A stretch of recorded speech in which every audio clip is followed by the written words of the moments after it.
Okay, Rabbi Isai, doing one more segment, keep the Olam going.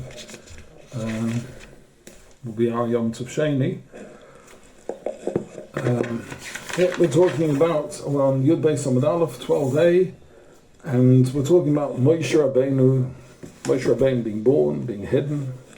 So Vatitz B'neu here, it's 10 lines up from on 12a. Vatitz B'neu Shlosh Rochim. She managed to hide him for 3 months. Because her official marriage date was from when Amram took her back, and that got registered as the marriage date. Therefore, she had 9 months till the inspectors turned up at her front door. She was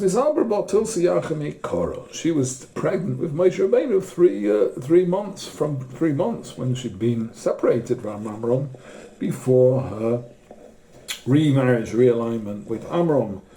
But afterwards, she couldn't hide him. I mean, what's the problem? Why could you not keep a child in hiding?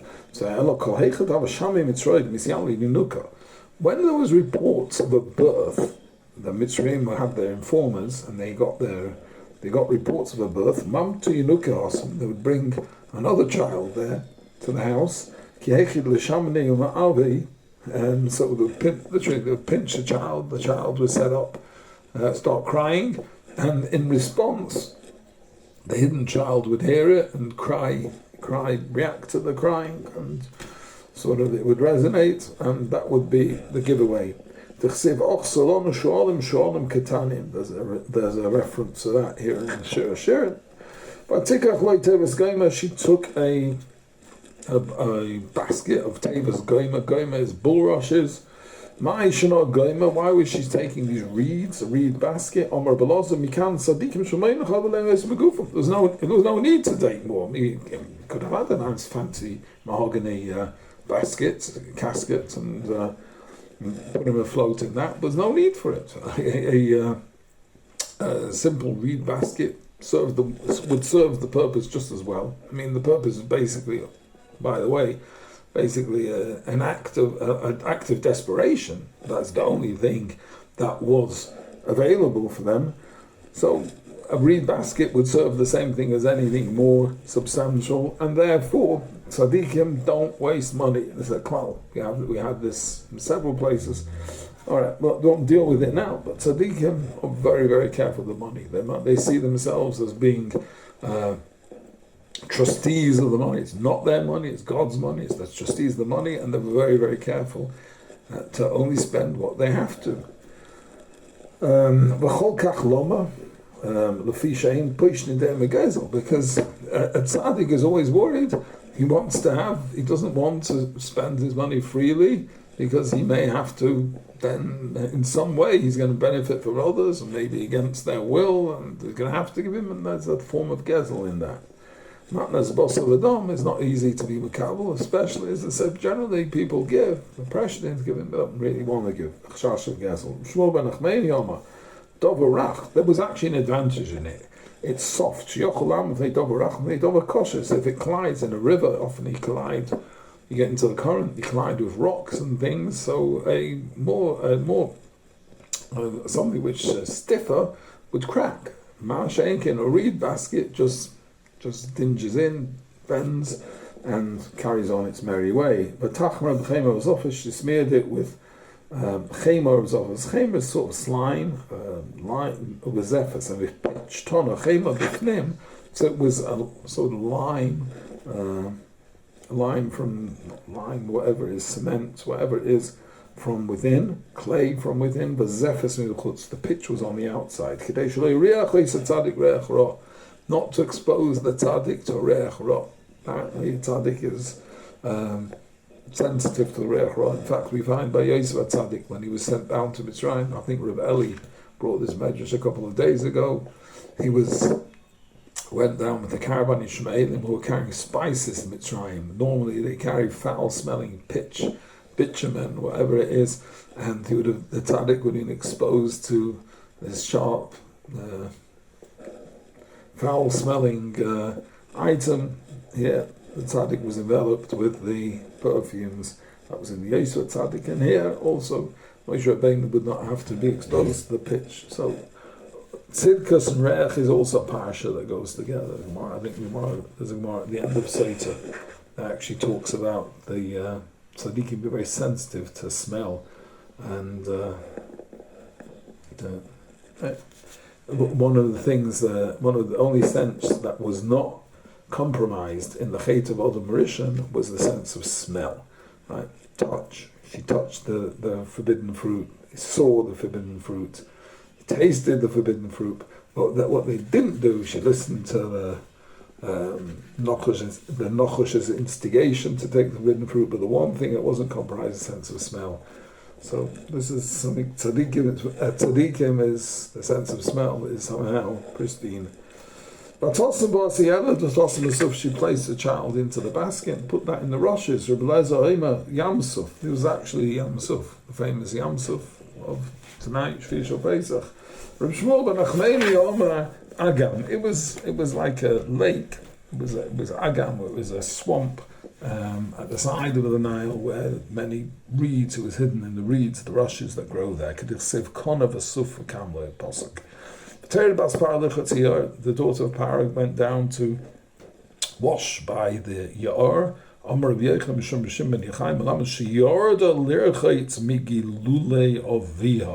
She went down to the Yaor. By the way, going down was that Adayim, the Yaor has steps going down to it. There's the banks of the Yaor are lined in the area of Cairo, certainly by steps which go down, and you can go down and sort of to the surface of the water, and you go down to the Yor, into the Yor.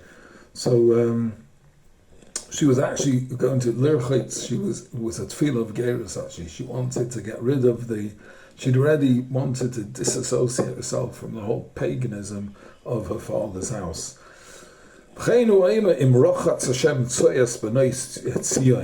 this idea of ablution, of being matar, of sanctification is connected with rechitza. We know that's sort of gerus, is tefillah. Anyway, so she was already primed to accept Moshe Rabbeinu, and she was already primed, sympathetic already to Judaism. It was somehow she'd gotten wind of the ideas of Judaism. Her handmaidens, her ladies in waiting, were following her on the banks. This halicha is loshen misa. So halicha is often it can be associated with going to die, because they would object to her going and saying, they would see her saving Moshe Rabbeinu, they would object to it, and min hashamayim, they were killed min hashamayim. They shouldn't inform her and object. She saw the basket floating among the reeds. You see here, this was the reaction that they had when they saw that she was going to save this child. They understood it was probably a Jewish child. Our mistress, the normal way of the world is a king, a human king of flesh and blood, makes an edict, and even though maybe others are not necessarily Mekayim it, don't honour it, but Bnei Beisai, one of Bnei Beisai, their actual family, certainly they respect the law. But you're disobeying the edict of your father. Gabriel came Gabriel to the rescue again. We had him before, earlier today. We spoke about Gabriel when he came to rescue by Tamar. He comes to rescue, he smites them down, and apparently they died. She put out Amosa Vatikach. She put out Amosa. We'll see, what does Amosa mean? It means a hand, as in Amma, the forearm. It was she ordered one of the handmaidens, the ladies in waiting, to go and fetch the ark. Mandom yoda dichsev amosa. Mandom shivchosa midig loiksif yoda. Amosa is is an unusual word. It could be used. The Amma is the forearm, but you'd normally say Yad. So therefore he feels it's more Amos is Lashon Amma Ivriya, handmaiden. Chad,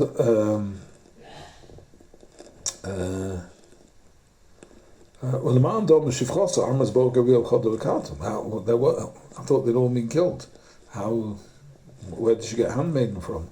Apparently, he left one over still to be able to do her bidding. The labor the Bas Malcolm Megel Kudo. You don't want a princess alone. That's not the normal way. So he left one to be with her. I assume later on she was killed.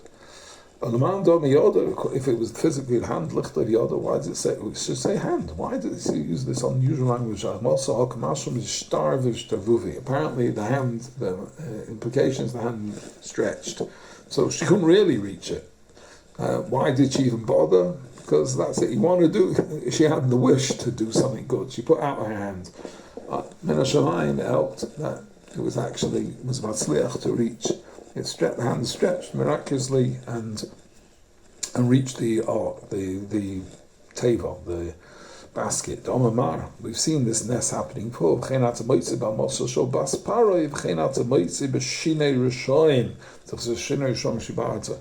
by Sichon and Oig. They had this huge rock, a huge mound which they wanted to throw on Klal Yisrael, and it fell on their head, and their teeth extended, and they were jammed in. It was locked over their heads; they couldn't remove it. But in other words, that is a nest. That's a recognizable. We know that there's such a mahalach of nest that a limb or an part of the guf grows, and the Torah of nest. In the case of Batya, the daughter of Paro, to save Moshe Rabbeinu, in the case of Sichon Oig, that was fatal for them. They could not remove the mound from their heads. Omer Shlokish al Tikri Shibarto elo Shirvavto. Vatiftach V'Tareu es Yeled. She saw the Yeled, but Tarmi boy. She saw what's Vatareu. Vatar said she saw the child. What's Tareu? She saw him, the child. Omer Yesi. She didn't see just Tar, she saw him. She saw the Shechina, which was with the child. The Nar is a lad, a youth, was crying. Korilo Yelad, I thought he was just a child. The Korilo Nar, he's called a youth. Tana, who Yelad, the Nar. He was a child, he was just a baby, he was 3 months old. But his voice was mature, like a Nar, like a youth. Divrei Rabbi Yehuda, so says Rabbi Yehuda, Amar Rabbi Nechemia, Mekena, sees Moshe Rabbeinu Balmum, you've turned Moshe Rabbeinu to Balmum. And Pashtus, he wasn't a Balmum, it says, I think Nevuah, he's not Chalon a Balmum. Alon, Manamad also saw Imay Chupas Noem the Teva. Somehow, his, the mother made a sort of chuppah in the Teva.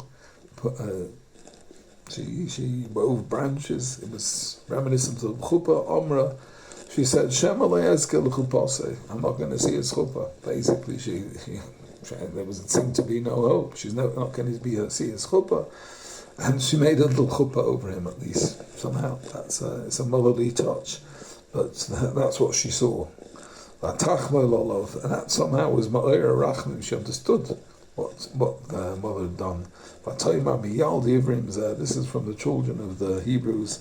How did she know? Because we said actually Paro had ordered even the Egyptians that the children had to be thrown into the earth. So maybe it was an Egyptian mother rescuing her child. She should also say, well, she saw him that he was circumcised. She said, this. She could have just said Miyaldi Avrim. What's this there? She was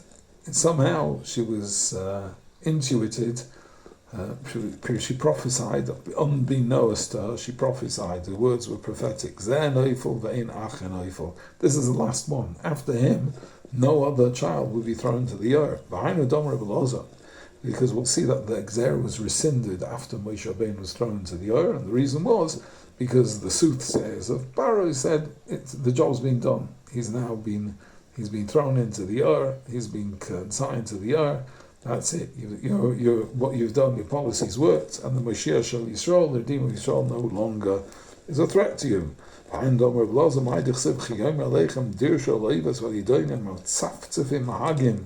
So we talk about, the Novi talks about going to all these soothsayers, these various necromancers, who matzafsim and mahagim tzoifim b'inyadim asifim.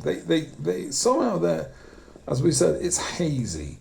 So they see, but they don't really see clearly. Mahagim, they talk, they don't really know.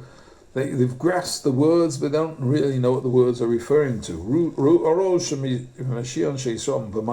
Actually, they saw that the Redeemer of Israel would be smitten by water, and which Moshe Rabbeinu, in fact, his downfall, his death was due to Mei Meriva, the events of Mei Meriva, getting water for Klal Yisrael. They were geyser. That's the recipe for getting rid of the Mashiach Yisrael. Throw all of them into the Nile. When Moshe was thrown into the Nile, the basket was placed in the Nile. We don't see that the Mashiach Yisrael is around anymore. He seems to have been consigned to the water already. So the whole Agzera, which is obviously unpopular. I mean, Egyptian mothers were also had to throw their children, or children were thrown into the Nile. It was probably immensely unpopular. So he said, you can rescind the Gzeira, doesn't need to be, no need for it anymore. And of course they know Shal Mei Meriva, he was like Moshe Rabbeinu was smitten because of the events of Mei Meriva.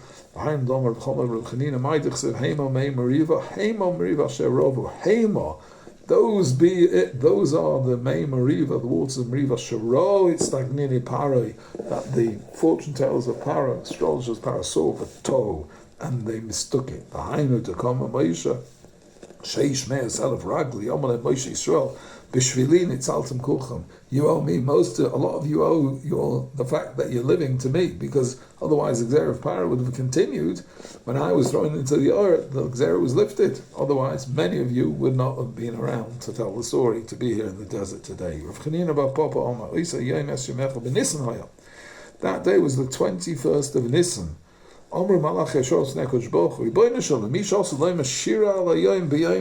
That's tonight here in England. You may hear it afterwards, but the 21st of Nisan, Shvi Shal Pesach, that's the day which was slated for Kriyas Yamsuf, and Moshe Rabbeinu Oz Yoshe Moshe, that the Loka B'Yom Zeh. So that day was 21st of Nisan, when he was consigned to the Yoher. We'll work out the dates, how we know it, in a minute. But he says that day is an auspicious date. That's the day that the sea will be split and they'll sing Shira. The source of that day is it works backwards too. Time, by the way, Klapa the Rebbeinu Shalom in heaven, time goes backwards and forwards. It's just, we see the whole time period from the beginning of time to the end of time. So we see the whole time dimension. He says this day is a special day. And it's in it. Moshe Rabbeinu cannot possibly, who's going to sing Shira, it cannot possibly be smitten on this day.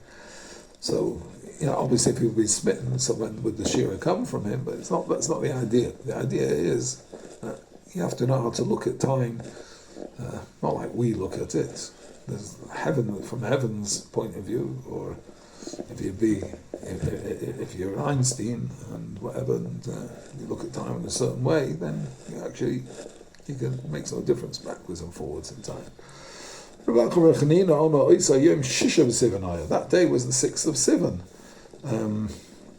Simple, because Moshe, we'll see, the Gemara will say, Moshe Rabbeinu was born on the 7th of Adar.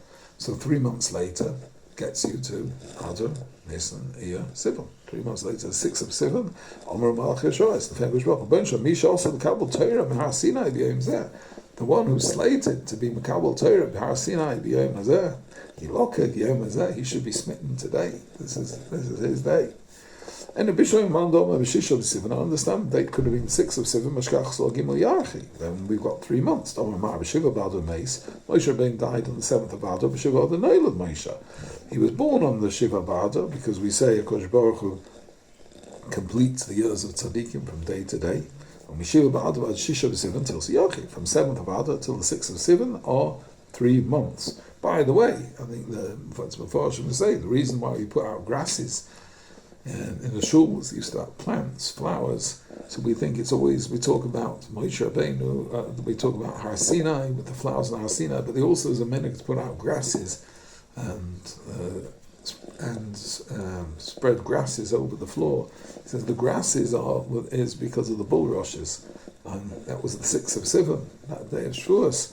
That when Moshe Rabbeinu was saved that day in the bulrushes. So we bring the rushes, the reeds, the grasses into the shul. Where does 21st of Nisan come from? So where do you get this, the Besrim Echad? So the Gemara says in Esrim Echad b'Nisan, it was the 21st of Nisan. I thought Moshe Rabbeinu was born Zayin Adam. So where's he 3 months? The Gemara says it was a Shana Muberes. Ruba Sharishan, so he was born Adorishan. So he had 3 weeks, he was born Zayin Adar, 3 weeks of Adorishan, Ruba Shalachrin, and he had 3 weeks into the last month, and he got Adar Sheni in the middle, and Soy Shal in the whole month. So it's not really 3 whole months, it's most of Adar, the 3 weeks out, 3 out of the 4 weeks of Adorishan, 3 out of the 4 weeks of Adar Sheni, and then of 3 out of 4 weeks of Nisan and Adar Sheni in the middle. So that's your 3 months, brings you 21st of Nisan. Anyway, she says, Miriam, who's there, says to the daughter of Parah, you want me to go and find you a nursemaid from the Ivrios? Why was she volunteering to bring from the Ivrios? Apparently, Moshe Rabbeinu was crying. She thinks that the boy's hungry. She gave him to many wet nurses from the Egyptians. He refused to be yonik, to suckle from them. I'm not sure Omar is, but HaKadosh Baruch Hu said that he didn't allow him to be yonik. That's he shouldn't. The mouth which would speak to the Shechina cannot possibly be yonik, suckle from Dover Tomei, from a non-Jewish woman, because you are what you eat. The milk is certainly what the person eats, and they're eating veilus or treifus. The milk is basically veilus treifus. Heimlich sivus meir adeh, the meir adeh, who is knowledge taught to me of in Shmuel gemulei cholav latikim mishadayim. So it's a reference to Moshe Rabbeinu, who withdrew from the cholav, from the milk, profiting by the wet nurses of the Egyptians. By the way, that's the Ramah Paskin says that you try at all costs not to give a child, if he has to have a wet nurse, not to a non-Jewish child, not Jewish wet nurse. Try and engage, even if it costs more, try and engage a Jewish wet nurse, because there's a tremendous message there, but I mean, not everyone's going to be Moshe Rabbeinu, but when you start off with the child, you got to say he could be Moshe Rabbeinu. You've got to be mechanech him as if he could get to Madrega Moshe Rabbeinu. V'toimelo bas para leichi go Amar Velosa v'lamet shaholcha bezrizas ka'alma. She went bezrizas ka'alma like a young lass. Rabbi Shmuel ben Achmeni Omar ha'aloma shehalimas devareha. She so it says vatela ka'alma, the word alma. She went bezrizas. She went quickly. Halimas devareha. She hid things. Halom the lotion of hair and hiding. V'toimelo bas. She hid that it was. Obviously, she was the sister, and she was bringing the mother of the child.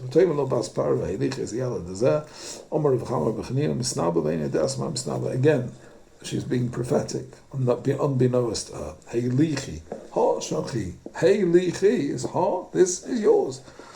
And I will give. She says to the mother, Hey lichi, and I'll give you your wages. So she was actually paid for nursing her own child. It's not just the tzaddikim, HaKadosh Baruch Hu returns what they lost. In this case, Moshe Rabbeinu was placed in the rushes, and he actually pays them for taking what's theirs. Miriam and Achis Aaron, she Achis Aaron, V'loy Achis Moshe. He was Achis Aaron. This is actually after the Shira, I believe. She took symbols, she took symbols. She was Achis, the sister of Aaron, not the sister of Moshe. She joined in the Shira, and she had these tambourines for the women. Amr Rav, Amr Nachman, Rav, Malamad Shois Misnaba, Kushi Achis Aaron, Veimeres, Asida Imi, Shetailed ben Shmoishias Yisrael. Before Moshe was born, her only brother was Aaron. She was Misnaba, as we said. She was Mad Levia. Her mother will bear the Redeemer of Israel. The whole house was radiant with oil, as we said. Her father stood up, kissed her on her head. Your prophecy has been fulfilled. They were forced to throw him into the oil. He gave her a tap on her head. He says, Bitty, where's your prophecy gone to? Behind the she stood from afar to know